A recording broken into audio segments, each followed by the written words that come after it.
The question is from Thinking Focus. Hi, I'm Paul from Thinking Focus. Hi, I'm Graham from Thinking Focus. And the question is, how do I find my purpose at work? This question is actually part of a mini-series we're doing on The Question Is that explores questions that often come up when we're coaching people. And just talking about when we're faced with this question, how would we respond as coaches? What kind of things we would say? How we help people find their way through this? So Graham, if you're faced with a question of how do I find a purpose in my work, where do you go with that? Well, I generally find purpose a really interesting topic, Paul, to be honest. It's one of those things that fascinates me, that I think as individuals, it's generally, do we know what gets us out of bed in the morning? You know, what keeps us doing what we're doing, what keeps us going to the same job that we're going to. And, I was to say, for me, what gets me out of bed is a dog that won't give up unless I get up. So maybe I should name. I actually have a dog named Purpose. That would probably be a good thing. That would be one way of doing it. Yeah, it's not quite what we mean, though, Paul. But no, I get where you're going with it. Yeah, and I mean, for me, it's, I think having left jobs because of a mismatch of or sense of mismatch of purpose, I think this is a really important question, and we do come across it quite a lot in coaching, where people are kind of going, you know, what I don't feel motivated at work, I think is typically how it starts, the conversation starts. And I think that's a good place to start, really, is thinking, do we know what motivates us? Yeah, and I think just to put this in perspective, in one of the previous podcasts, we sort of face down to the question of what's the point, which is almost like the extreme version of this. Yeah. It's like I'm doing stuff and it's not working. And I think in the next podcast, we'll tell you, how do I find purpose in life, which is a slightly different tact on the work bit. But yeah, I agree. It's a really important topic that comes up an awful lot because we're purpose-driven creatures. You know, human beings need a purpose, and we need to kind of know why we're here. And before we kind of get into how we find it, one of the really fascinating things I find with the purpose topic when you're coaching somebody is that when people don't have a real deep understanding of why they're here, what they do starts to become their purpose. And you see this quite a lot, that people are more connected to what I'm doing as opposed to why am I doing it. So, you know, I'm really good at this particular process, or I'm really good at this particular aspect of the business. I'm you know, what's my purpose? I'm an administrator. Like I say, people start to define themselves by the role, don't they? More than yeah. And the best example of that I've ever seen was a sales force that had kind of missed the point of what they were trying to do as a business. They would miss the point of where they were trying to take the business and the customers and the purpose of the role, and started valuing themselves by the sales process. Right. And then the company changed the sales process, and they all kind of erupted because they felt devalued. Well, I guess that's that sense of purpose has gone, though, hasn't it? You know, it's, if I define myself in that way, then suddenly that's changed. Who am I? And I think it's worse than gone, because they'd gone from a sense of purpose and value and I know who I am because I'm good at this, to them being told the thing you think you are and good at is now devalued and no longer wanted. And therefore, if you're doing it like that, you're not a valuable person. Your purpose, and it was just really interesting to watch this kind of reaction. I think in that as well, there's that thing around. So I know we're kind of talking about how I find my purpose at work, but I think the flip side of it also is, if you're a manager, is understanding the purpose behind the work of the people that work with you. And I think that's a good example where, you know, organizationally, there's probably that lack of understanding that we're in danger of, as you said, and did happen. We're in danger of devaluing the work that people do, and started to get people to question the motivation to come in the morning. Yeah, and I think one of the things that we see creates huge traction and success in teams is where they have a deep understanding, both as a team and as individuals, around purpose. And I always think of it in two halves, which is meaning of work and meaningful work, i.e., I know why I'm here. I buy into the reason we're doing this. And the obvious example is the kind of, we're putting a man on the moon type story for NASA, but it can be anything. I know what this team is trying to do and I buy into that purpose. And it doesn't have to be kind of worldly, meaningful, save the whale, change the world. It could just be we provide the service. We make the best fried chicken, or whatever it is, as long as people buy into it. And then the other side of that is meaningful work, and I know how I contribute. Yes, I know my actions are important and they make a difference to the purpose. Yeah, and quite a few staff surveys or kind of your Times Top 100s and those kind of things, they quite often have questions around that built in, don't they? Yeah, but I think it's really interesting that often when you're dealing with stuff, sometimes people know exactly what the team purpose is. What they're lost on is am I making a meaningful contribution? Or how do I, is my point of being here any use whatsoever? Or if I left tomorrow, would nobody even notice? Yeah. Is what I'm doing making an impact? Yeah. So for me, when I hear these questions, I think of the way this kind of works and how you find purpose is almost the same for an individual as it is for an organization. And there's only really 3 routes to it that I know of, and I'd be interested to think if you've found a different route. But it depends. The route you take depends on the circumstances more than, and the situation you're in more than you. So the biggest one I think is, well, what are you passionate about? Yes, definitely. What's the thing that you wake up desperately wanting to do? Because if you can go and do that every day and you can turn that into your purpose, it's going to make life a lot easier. Yeah, which I think is why a lot of people, when they have this crisis of, it's not quite confidence, is it? But this kind of crisis of passion, I guess, is the first thought goes to, well, I can go and work for myself then. I'll go and do, what I love doing for myself, which I don't think always works out either. But I think if we're asking that question, the first thing for me would be, obviously there's a reason why you were drawn to this job, to this career, to this organization. So can we link our own personal purpose with the purpose of the organization? And is there a way in which the organization can help me to do that? Yeah. And I think, again, it goes back to that, just you saying that people go for, I want to go and do what I love doing. It's mistaking the tasks for the outcomes. Yes. If you, I mean, like for us, we clearly have purpose and meaning around helping people be better leaders and helping people be more productive in their work life, because that's what we do. And we've kind of all come to this as second careers and from other directions. So we see that as meaningful. But I could sit here some days and go, yeah, but I don't really like all the writing that's involved. Or I don't like all the admin or, sitting doing the finances. It's not why I picked this particular job.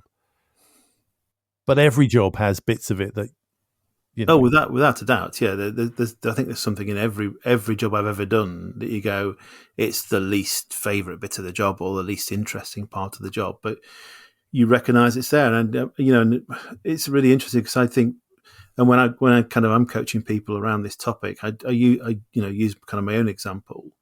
I go, it's really easy, and you've already used these words, Paul. For me, I get out of bed in the morning because I want to help people. And it's as simple as that in my world.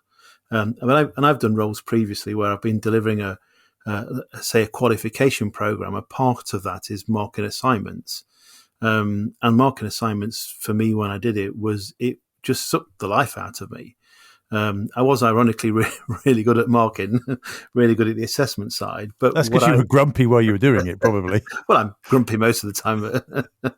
But what I recognised was, this is a small part of this 12, 18-month program that's helping people to grow and to develop. And that ties in with the core of me wanting to help people.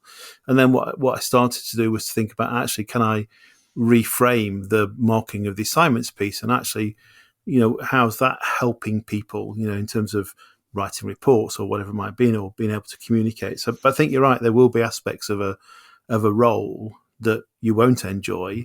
Yeah. But if you understand your core purpose and you can link it to what the team's doing, what the organization's doing, those things become less important. I think you recognize them for what they are. And I think it's important to recognize that not everybody goes to work and is able to work on their passion. And I think, we've talked about this before on the podcast, the people's motivation to work is radically different. And some people have jobs that are highly vocational. they're doing a thing they deeply care about, and their purpose will be driven from that. And some of us don't have that. Some of us have jobs because it pays the bills and it's an easy journey to work and the timing fits and it allows you to pick the kids up from school or do your hobby or whatever else you want to do. And so I think don't necessarily get upset if you're going, I don't have a passion, because while I think it's the easy, if I'm coaching somebody and they have a passion, it's the easiest one to talk about. Yes. Yeah. I still think it's actually the rarest. Yeah. You mentioned earlier as well, though, Paul, that sometimes it's about at different times of your life as well. Yes. So there might be times of your life when, you're dealing with. I remember when my stepfather, when he passed away, and my mum was moving house, and actually there's a time in my life when there was something else that needed my focus, and work wasn't it. So sometimes I think that you have those moments, those times in your life when perhaps you just want to focus on something different because there's something that demands your attention elsewhere. Yeah, and I know we'll probably pick this up when we talk about, how do you find your purpose in life? But it's really important to recognize that part of this is about saying, am I getting what I need from this at this time? So if what I need from work is creativity or progression or, I want to excel or do something different or grow in my work and I'm not getting it, work will start to feel like it's lost its purpose. Yes, yeah. But there'll be other points where you go, am I able to do this job with my eyes shut and do great work and deliver, real value to other people without it taxing me too heavily because I'm caring for a parent or studying. I think back to when I was doing my master's degree, for instance, where I wanted work to be challenging, but not too challenging for a while, because I wanted the evenings and I wanted the weekends to study. And that just, for that year, just different place, because actually my real passion was probably for that year, the master's degree, because it then underpinned my passion back to come and do this. Yes, yeah. So I think passion's the first one of the three. The second one I call golden thread, which is this idea of... This is this concept of tying in organizational purpose all the way down, isn't it? Yeah. So this idea of going, does what the organization do relate to how the exec works, to how your divisional leaders work, to how their leaders, the divisional leadership team works in their different groups, right the way down to me. Yeah. So can I work out, or more importantly, can the organization and my bosses help me work out what it is they expect from me and how that fits? Yeah, and I think something that just triggers something in what you said there, Paul, for me was that it's, and we need to see that all the way through the organization. Yeah. So I was coaching somebody recently, and they were talking about one of the challenges that they see in their organization is essentially senior leaders not living what they say the organization is all about. So they're communicating his or vision and values and all that great stuff, but then not actually living it. So people lower down the organization are struggling because they're going, well, I see the most senior people in the organization doing something differently. Yeah, because when it comes to things like values, it doesn't really matter what you say. You're going to get judged by what you do. Yeah, you either live the values or you don't. Otherwise, they're just a lovely poster for the wall. Yeah, but yeah, I get that, and I think when you have that level of misalignment, it becomes really difficult then to kind of stay on purpose, to understand what's expected of you and buy into that purpose, because it feels fake. It just feels made up. Yes, yeah. And I think there's also something in there about kind of how we look for the meaning in the work that we do. So if we're looking, sometimes we look to others to see how they found that meaning, that purpose. And if that's lacking, then therefore we struggle. And I think that is the challenge with the golden thread, that as a methodology or as an idea, when it's done well, it's awesome because everybody connects around a common purpose. Yeah. You get everybody in the organization knows exactly what they're doing, what their contribution is, they're aligned, and all the bits come together to create something that's bigger than the parts. And again, going back to that NASA example, you think of the guy, Yeah. what are you doing? I'm helping put a man on the moon, but actually he's the janitor. Yeah. But it fitted, it worked. But I just think it's, again, often not done well. And it's not done well because somewhere in the organization, the threads start to get broken. Yeah. And the other challenge I think sometimes of that is, and it's interesting that the NASA example is still used, and it's from the 1960s. Yeah. So is it the last time it was done really well? Yeah. Can we not find something more recent? But I think the challenge with that one sometimes is people go, well, we're not putting a man on the moon. It's like, no, but what's your equivalent of that? Yes. And it might not feel as inspiring as, that the kind of the space race and being the first one or trying to be the first people to get somebody on the moon. But every organization should have something like that. And I remember challenging a group once. We were doing this exercise and we had a group of leaders in the room. And I said, all right, give me a role in your organization that you think doesn't fit this model, that doesn't work like this, that isn't meaningful, doesn't thread in. And they were picking the most, they were really testing me. They were going, all right, what about? But they were doing things like, junior accounts payable. Yeah. And I just went, is the mission you've got important? Is the overall organizational mission important? Yes. How long do you think that's going to work if you stop paying your suppliers on time? If you stop paying the key people who are helping you do this? Just don't pay anybody for a month and see how hard your mission becomes. Yeah. Because being one of those people in the room, I won't be here. Yeah. And it's like it doesn't. We start to think that purpose is big. It's not. Every single part of this should have a purpose. Yeah. And the golden thread done well is really good. That leads me neatly to the third one, which I think is really interesting, the most common, which is I'm not really passionate about these things. The golden threads are broken, so I'm not getting anything from above me to tell me where I fit or what my purpose is or how this comes together. And I call this third one, therefore, best value. All right. So looking at the people you serve, either across the organization or upwards in the organization, what's the thing that you can do that adds best value to them? And again, that's about that having feeling and recognizing that you're having an impact, isn't it? Yeah. And stopping and thinking about, if I can go and find that best value, if I can go and do that thing that serves my customer, internal or external, in the best possible way, does that make me purposeful? And certainly, I think gives you a sense of achievement in what you're doing, doesn't it? Because you can walk out at the end of a day going, "Yeah, I've done a good job today. I've given best value in whatever it is that I do to whoever it is that I deliver it to." Yeah, and I'm not saying that's easy to work it out. Often, that's where we get to in coaching. But to start to think in, step one, who is it I serve? Is it people above me in the organization? Is it people beside me? Is it internal? Is it external? Am I doing, is the work I'm doing for another department? Is it providing information, providing expertise? What is it that I deliver to other people? And then going, how do I best serve that group of people with the skills that I have? Yes. And I think you're right. It's when we sit down with somebody in a coaching session and this topic gets raised, I think it's helping that person. Through potentially all the things we've talked about so far, but helping that person to just reconnect with almost, I guess it's the spark that energizes them in the first place. And I think the challenge sometimes, if challenge is the right word, is what if it's not there?